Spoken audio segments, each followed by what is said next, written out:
They say you never really know someone until crisis reveals their true nature. I discovered this truth on an ordinary Tuesday morning, watching my husband of 43 years pack his belongings while telling me I'd become dead weight. I'm Vivian Hartley. I'm 68 years old, and this is the story of how my husband's cruelty became the greatest gift of my life. Before we begin, I'd love to know, where are you watching from today? Drop your location in the comments. There's something powerful about knowing we're not alone in our struggles, no matter how far apart we are. It was March 15th. I remember because it was the anniversary of the day we'd opened Hartley & Associates, the consulting firm that had been our shared dream for 2 decades. I'd made Robert's favorite breakfast, buttermilk pancakes with real maple syrup. I'd even put on the pearl earrings he'd given me on our 30th anniversary. He came downstairs in his navy suit, the one I'd picked up from the dry cleaners the day before. He looked at the breakfast spread and said, "We need to talk." Those 4 words. Every woman over 50 knows the dread they carry. I sat down, my hands trembling slightly as I reached for my coffee. Robert remained standing. That should have been my first clue. He wanted the power position. "Vivian, I'm leaving," he said, his voice flat, rehearsed. "I've met someone who understands my needs, someone who can keep up with me." The room tilted. We'd built everything together, the business, our home in Portland, Oregon, our 2 grown children, 43 years of shared history, and he'd reduced it all to a prepared statement. "What are you talking about?" I managed to say. "Is this about my hip replacement? Robert, I'm fully recovered. The doctor said—" "It's not just the hip," he interrupted. "It's everything. You've become comfortable, complacent. I need someone with vitality, someone who enhances my life instead of anchoring it down." The clinical way he spoke, as if I were a failing business asset rather than his wife, that's what cut deepest. "Her name is Crystal," he continued. "She's 34. She's been my physical therapist, and we've developed a connection, a real connection. She sees my potential. She motivates me." 34. I did the math involuntarily. She was 4 years younger than our daughter, Lindsay. "You're having an affair with your physical therapist?" The words came out strangled, disbelieving. "I'm choosing to move forward with someone who adds value to my life," he said, as if rephrasing it made the betrayal more palatable. "You've become dead weight, Vivian, and I don't have time left to carry it." Dead weight. Those words burned themselves into my brain. Dead weight. As if our entire marriage, all my contributions, every sacrifice I'd made while he built his career, as if none of it mattered. As if I didn't matter. He left that afternoon with 2 suitcases and the BMW. He left behind 43 years of marriage, our business, and a woman who would soon realize that sometimes the worst thing that happens to you is actually the beginning of your greatest transformation. I just didn't know it yet. For 3 days after Robert left, I didn't leave our bedroom. Our daughter Lindsay flew in from Chicago, her face a mixture of fury and heartbreak. Our son Marcus drove up from San Francisco, his jaw clenched so tight I worried he'd crack a tooth. "Mom, we can fight this," Marcus said, pacing the bedroom like a caged animal. "Dad can't just walk away from everything." But I couldn't think about fighting. I couldn't think about anything except those 2 words, dead weight. I'd spent my entire adult life as Robert's partner. I'd put my own career aspirations aside when the kids were young. I'd been the one who managed the household, coordinated the social calendar that advanced his career, entertained clients at dinner parties, where I made sure every detail was perfect. When he'd wanted to start Hartley & Associates 12 years ago, I'd helped him develop the business plan. I'd been there for every major decision, and now I was dead weight. Lindsay sat on the edge of my bed, holding my hand. "Dad's having a midlife crisis," she said. Or an end-of-life crisis, more accurately. "He's 71, Mom. This is pathetic." "He seems quite certain it's not a crisis," I said quietly. "He seems quite certain I'm the problem." The truth was more complicated than my children knew. Over the past 5 years, since I'd turned 63, Robert had been changing. little comments about my appearance, suggestions that I should stay active and keep up. When I'd needed the hip replacement last year after years of pain, he'd been resentful rather than supportive. The recovery had taken 4 months, and apparently that had been 4 months too long for Robert's patience. On the 4th day, I finally got out of bed. I showered, dressed in real clothes, and went downstairs to face the house that suddenly felt enormous and empty. On the kitchen counter, I found an envelope with my name written in Robert's precise handwriting. Inside was a letter, typed, not handwritten, explaining that he'd spoken with his attorney. He was willing to offer me a generous settlement, the house and half his personal savings. He would retain full ownership of Hartley & Associates, the business we'd built together. After all, as he wrote, "You've never been officially involved in operations." Never been officially involved in operations. I read that line 3 times. It was technically true. My name wasn't on the corporate documents. Robert had always said it was simpler that way, cleaner for tax purposes. I'd trusted him. I'd been his unofficial partner, his sounding board, his behind-the-scenes support. I knew every client, every contract, every challenge that business had faced, but I had no legal claim to it. The settlement offer was insulting. The house was worth perhaps $800,000. His personal savings would be split, giving me maybe $400,000 more. Hartley & Associates was worth at least $5 million, possibly more. In Oregon, a community property state, I should have been entitled to half of everything acquired during our marriage. But Robert was betting I'd be too broken, too tired, too much of that dead weight to fight him. He'd made a terrible miscalculation. Something shifted inside me as I read that letter. Something that had been dormant, suppressed, set aside for decades. It was anger, yes. But it was more than that. It was awakening. I called my friend Patricia the next morning. We'd known each other for 30 years. Our sons had played Little League together. Patricia was a retired attorney who'd specialized in family law before launching her own mediation practice. "I need you to be honest with me," I said when she arrived at my house that afternoon. "What are my realistic options here?" Patricia reviewed Robert's settlement offer, her expression darkening with each paragraph. Finally, she set the papers down and looked at me directly. "Vivian, this is insulting. He's counting on you accepting this because you're hurt and overwhelmed. Don't." "But I'm not on any of the business documents," I said. "He made sure of that." "Doesn't matter. Oregon recognizes contributions to a marriage beyond official documentation. You helped build that business. You supported his career. You were a full partner in everything but name." She leaned forward. "Question is, are you willing to fight?" Was I willing to fight? 24 hours earlier, I would have said no.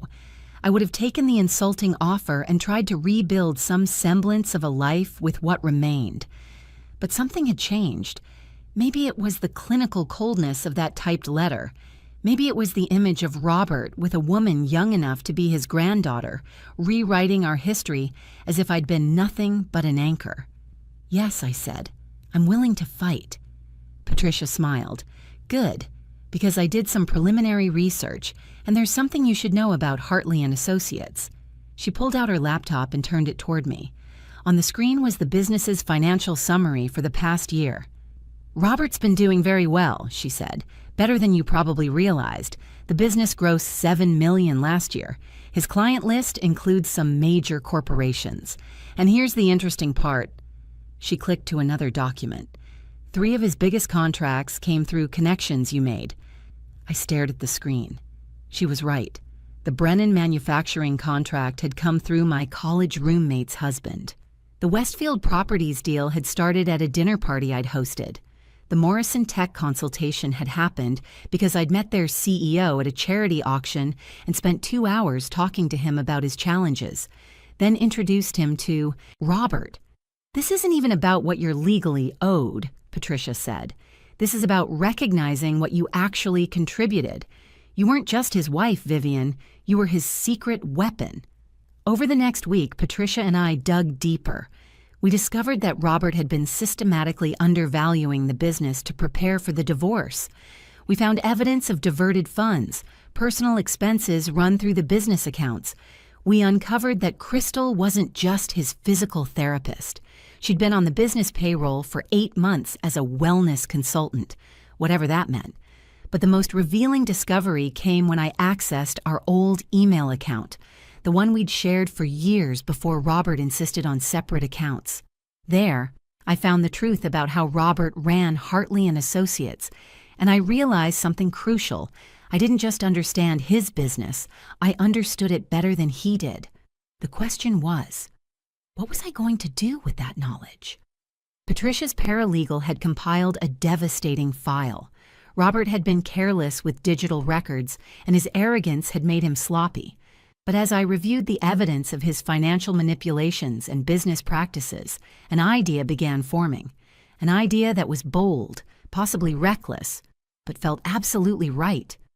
"Patricia," I said during our meeting the following Monday, "what if I don't want to just fight for half the business?" She looked up from her notes, her eyebrows raised. "What do you mean?" "What if I want to compete with him?" The words hung in the air between us. Patricia set down her pen, studying my face carefully. "You want to start your own consulting firm?" "I know his clients. I know his methods. I know his weaknesses." I felt energy coursing through me for the first time in weeks. Robert always took credit for my insights. What if I stopped letting him? "That's ambitious," Patricia said carefully. "Starting a business at 68. "Don't," I interrupted, hearing the echo of Robert's cruel assessment in her words. "Don't tell me I'm too old." That's what he said, that I was dead weight. Patricia's expression shifted. "I wasn't going to say you're too old. I was going to say starting a business at any age requires capital, strategy, and perfect timing.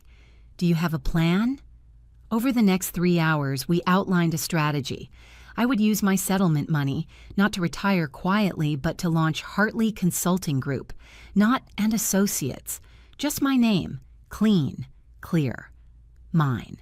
The key was timing and clients. I knew Robert's contracts inside and out. I knew which clients were unhappy with his recent performance. I'd heard the complaints at dinner parties, seen the tension in follow-up meetings. Robert had become complacent, coasting on reputation while delivering mediocre results. I also had something he didn't, genuine relationships with these people. While Robert had been networking, I'd been connecting. I remembered their spouses' names, their children's colleges, their personal challenges. Business isn't just about strategies and deliverables, it's about trust. My first call was to Margaret Chen, the CFO of Brennan Manufacturing. I'd known Margaret for 15 years, ever since I'd introduced her to Robert at a conference. "Margaret, this is Vivian Hartley. I'm calling to let you know that Robert and I are divorcing, and I'm starting my own consulting firm. I wanted to reach out personally because I know your contract with Hartley and Associates is up for renewal in 2 months." There was a pause. Then, "Vivian, I'm so sorry to hear about the divorce, but I'm not sorry to hear about your new venture. Can we meet?" That conversation led to 3 more calls. Each one opened a door. These were people who knew my contributions, even if Robert had taken credit for them. They'd watched me analyze problems at social gatherings, offer insights over dinner, and connect dots that Robert had missed. Within 2 weeks, I had 4 serious prospects. Within a month, I'd signed my first contract with Brennan Manufacturing for exactly the same services Robert had been providing, but at a slightly lower rate and with a promise of more personalized attention. Robert's company had just lost its second largest client, and I was just getting started.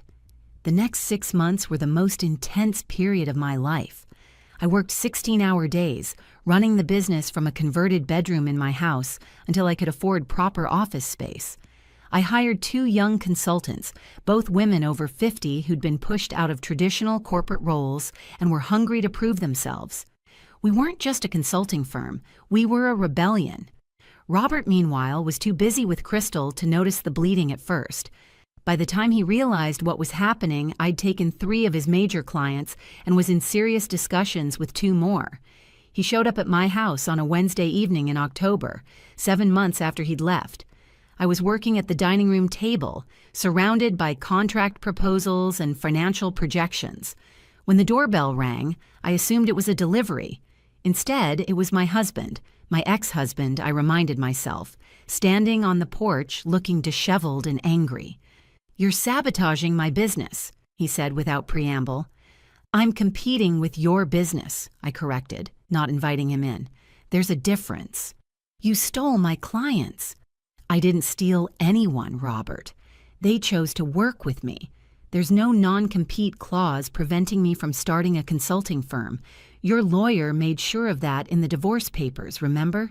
You wanted to make sure I couldn't claim any ownership of Hartley and Associates." His face reddened.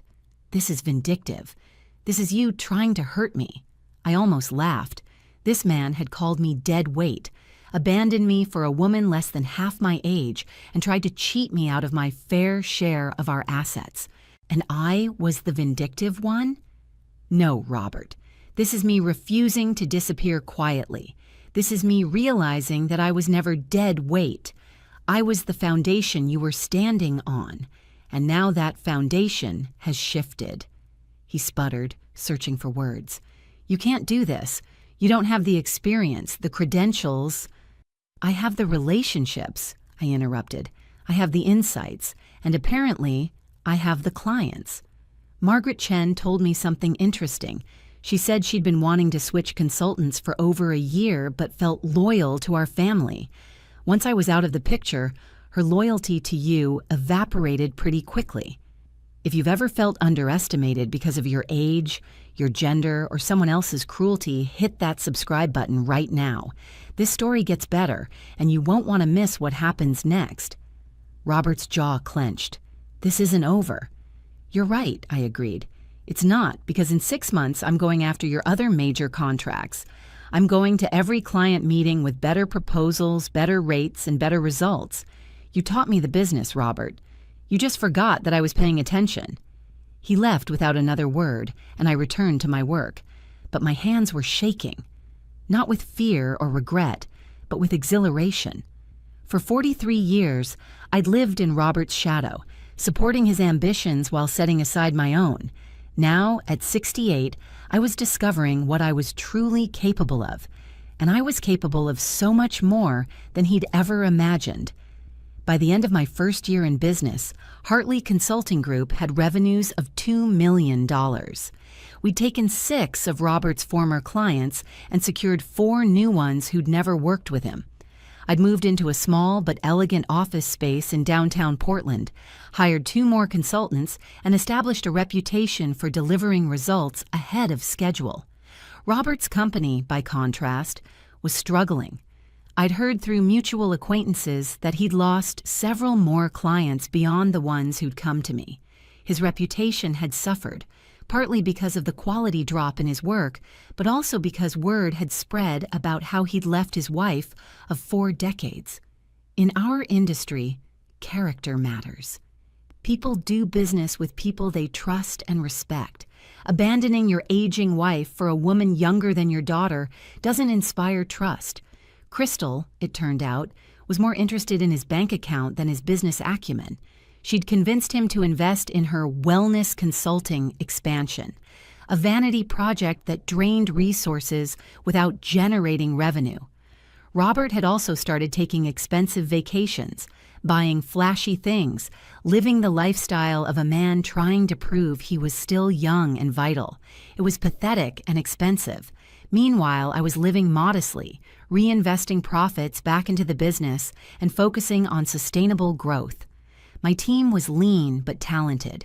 We treated our clients like partners, not transactions. We delivered exceptional work because we genuinely cared about results, not just billable hours. In May, exactly 14 months after Robert had left me, I got a call from James Morrison, CEO of Morrison Tech, one of Robert's oldest and most lucrative clients.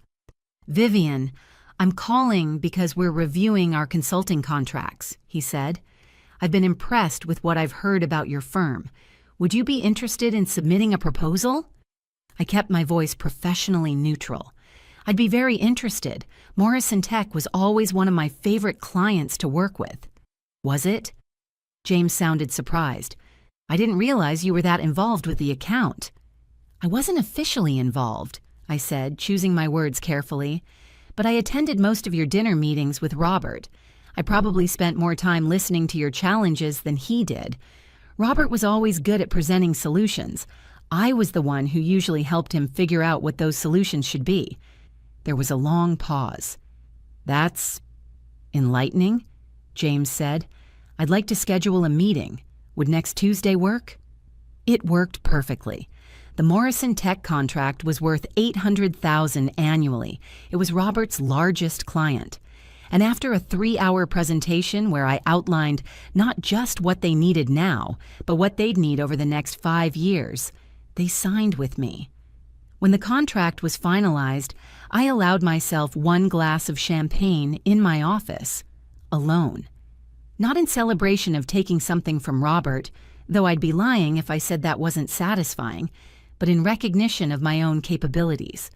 I'd spent decades believing Robert was the talented one, the visionary. I was just the support system.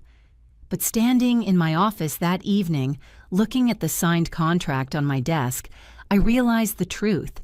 I'd always been talented. I'd always been visionary. I'd just been investing all that talent and vision in someone else's success instead of my own. Robert showed up at my office on a Thursday afternoon in late August, unannounced.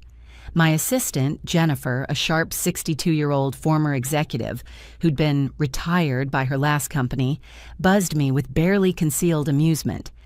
"Vivian, your ex-husband is here. He says he needs to speak with you urgently. Should I tell him you're in a meeting?"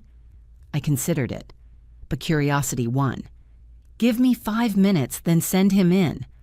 I used those 5 minutes to organize my desk, display the Morrison Tech contract prominently, and prepare myself emotionally for whatever was coming. When Robert walked in, I barely recognized him. He'd lost weight, the unhealthy kind that comes from stress, not exercise. His suit was expensive but hung awkwardly, as if he'd bought it in a different size. His face was drawn, and there were deep circles under his eyes. He looked older than 72. He looked defeated. "Vivian," he said, his voice lacking its usual authority. "Thank you for seeing me." I gestured to the chair across from my desk and said nothing. Make him work for it, I thought. He sat down, glancing around my office. I could see him taking inventory, the artwork, the diplomas I'd finally framed from my MBA program completed 20 years ago, the photos of my team at our recent company retreat, and, I was certain, the Morrison Tech contract displayed prominently. "Your business is doing well," he said finally. "Yes, it is." "You took Morrison Tech." "They chose to work with me," I corrected. "I gave them a better proposal with better terms and better results. That's how business works, Robert." He flinched. "Good. Vivian, I came here because I need help." The words seemed to physically pain him. Hartley and Associates is in trouble, real trouble. I've lost most of my major clients. The ones I have left are threatening to leave. Crystal's wellness division lost $300,000. I'm looking at possibly having to close the business. I waited, my face impassive. He'd called me dead weight. He'd offered me an insulting settlement. He'd tried to erase my contributions to everything we'd built together. And now he needed help? "I was hoping we could merge our companies," he continued, the words tumbling out faster now. "Combine resources. You could be a partner, a real partner this time. We could rebuild together." "Rebuild," I repeated slowly. "Together." "Yes, we were always a good team, Vivian. I realize that now. I made mistakes. I see that, but we could—" "No." The word landed between us like a judge's gavel. "No?" He looked genuinely shocked, as if he'd expected me to leap at the chance to rescue him. "No, Robert, I don't want to merge our companies. I don't want to be your partner. I don't want to rebuild together. I want to continue building my company, which is thriving precisely because it doesn't include you." His face cycled through emotions: disbelief, anger, desperation. "But I'm offering you a real partnership this time. Equal stake. Equal decision-making." You're offering me the chance to save your failing business, I corrected. That's not the same thing. Robert's desperation was transforming into anger before my eyes. I recognized the shift. I'd seen it countless times during our marriage when things didn't go his way. You're being vindictive, he said, his voice rising. You're letting your hurt feelings destroy what we could rebuild. My hurt feelings? I kept my tone level, refusing to match his energy. Robert, you called me dead weight. You left me for a woman young enough to be your granddaughter. You tried to cheat me out of my fair share of our assets. And now that your choices have consequences, you want me to rescue you. I admitted I made mistakes. You admitted you need something from me. That's not the same as taking responsibility. He stood up, pacing now. So this is revenge? You're going to watch. My business failed just to punish me? I'm not watching anything, I said firmly. I'm busy building my own success. Your failure isn't my responsibility or my concern. It's simply the natural outcome of your decisions. Crystal was a mistake, he said suddenly, switching tactics. I see that now. She left me last month, took $50,000 and moved to Arizona with some yoga instructor. I was a fool. Yes, you were. He stopped pacing, staring at me. Is there nothing left between us? 43 years of marriage, and you feel nothing? I considered his question carefully. Did I feel nothing? No, I felt many things, but what I felt most was clarity. I feel sorry for you, Robert. I feel disappointed that you wasted the last years of your life chasing some fantasy of youth instead of appreciating what you had. I feel angry at the time I lost supporting your dreams while ignoring my own. But what I don't feel is any obligation to save you from yourself. So you'll just let Hartley and Associates die? The business we built together? The business you built, I corrected, throwing his own words back at him. Remember? I was never officially involved in operations. That's what you wrote in your settlement letter. That business is yours, Robert, all yours, and what you do with it is entirely up to you. He sank back into the chair, looking smaller somehow. I don't know what to do, he admitted quietly. I don't know how to fix this. For a moment, I felt a flicker of the old sympathy, the old instinct to help him, to solve his problems. 43 years of conditioning doesn't disappear overnight, but I'd learned something crucial over the past 18 months. His problems were not my problems. His success was not my responsibility, and my compassion didn't require me to set myself on fire to keep him warm. Robert, I'm going to tell you something important, and I need you to really hear it, I said. You're 72 years old. You made choices that destroyed your marriage and damaged your business.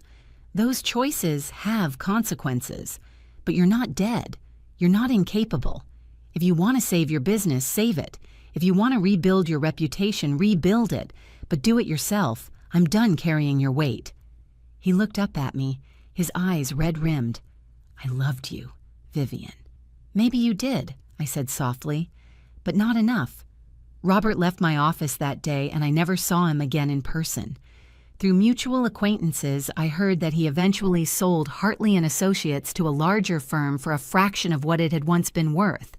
He moved to Arizona, presumably chasing Crystal, though I never confirmed that. It didn't matter. My focus was entirely on my own trajectory, and that trajectory was extraordinary. By the end of my second year, Hartley Consulting Group had revenues of $4 million. By the end of year 3, we'd reached $8 million. I'd expanded the team to 12 consultants, opened a second office in Seattle, and established a reputation as one of the most innovative consulting firms in the Pacific Northwest. But the numbers, impressive as they were, weren't what mattered most. What mattered was the culture we'd built. More than half my team were women over 50 who'd been underestimated, undervalued, or pushed out of their previous positions. We'd created an environment where experience was valued, where age was an asset, and where everyone's contributions were recognized and rewarded. Lindsay and Marcus watched my transformation with a mixture of pride and amazement. Lindsay admitted to me over dinner one evening, Mom, I spent my whole childhood thinking Dad was the impressive one. I'm sorry it took this long to realize how extraordinary you've always been. Marcus was more direct. Dad's an idiot. I told him that, by the way. Last time we spoke, I made it very clear what I thought of how he treated you. But perhaps the most meaningful moment came from an unexpected source. I received an email from Margaret Chen at Brennan Manufacturing 3 years after that first contract. Vivian, I wanted you to know that the work your team did for us didn't just solve our operational challenges. It transformed our entire approach to business. You've been the best consulting partner we've ever had. Thank you for taking the risk of starting over when you could have just accepted defeat. You've inspired more people than you know. I read that email 3 times, then saved it in a special folder labeled Reminders. On the 4th anniversary of the day Robert had left, I threw a party. Not a sad remembrance of what I'd lost, but a celebration of what I'd built. My team attended, along with several clients who'd become genuine friends. Patricia was there, raising her glass in a toast. To Vivian, who proved that the best revenge isn't revenge at all, it's success. But it wasn't about revenge anymore. It hadn't been for a long time. It was about reclamation, reclaiming my value, my potential, my voice, and my future. I thought about those words Robert had used, dead weight, and how they'd felt like a death sentence at the time, how they'd cut so deeply because part of me had wondered if he was right. Had I become complacent? Had I lost something vital? But standing in my office that evening, surrounded by people who valued me, who respected me, who saw my worth, I realized the truth. I'd never been dead weight. I'd been a rocket waiting for someone to remove the anchor. Robert had been that anchor. And now I was flying. Today, 5 years after Robert walked out calling me dead weight, Hartley Consulting Group has annual revenues of $12 million. We've grown to 23 team members across 3 offices. We specialize in helping mid-sized companies navigate complex organizational challenges, and we're known for our innovative approaches and genuine commitment to our clients' success. But this story isn't really about business metrics or financial revenge. It's about the moment you realize that someone else's assessment of you, even someone you loved, someone you trusted, someone you built a life with, is just their opinion. Not truth, not destiny, just one person's limited and self-serving perspective.